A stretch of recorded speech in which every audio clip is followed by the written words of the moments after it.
The mayor of Pembroke Park, who has been at the center of controversy over where he lives, was in court this morning. CBS News Miami's Morgan Reiner is your reporter live at the courthouse in Fort Lauderdale with what the hearing was all about. Morgan. Naja, the big question in court today is whether the commission has the authority to remove someone from office. The commission and the town mayor, they disagree. The town of Pembroke Park wants to hold a vote to remove Mayor Geoffrey Jacobs. The question in court Wednesday is whether they have the authority to, 1, hold that meeting, and 2, ultimately remove him.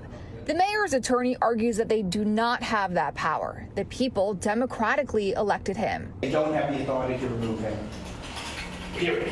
And the point of an injunction is to prevent harm from happening in the first place. Their argument, to Your Honor, is very clear. They're saying, you know what, Your Honor, even if it's unconstitutional, illegal, violates statute, let us do it anyway. The attorney representing the town argues that if the judge were to prevent the vote, it would set the wrong precedent. Then every time a city commission is going to vote on an item that someone does not like, then they can follow their action and say, I don't like this item that's going to be voted on.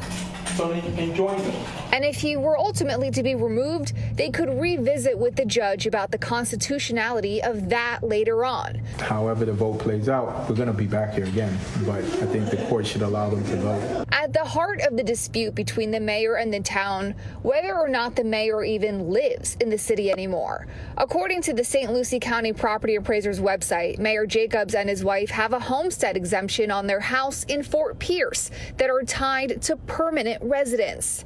Holding the elevator. Jacobs did not answer questions about his residency after court or about the tax breaks his family may be cashing in on.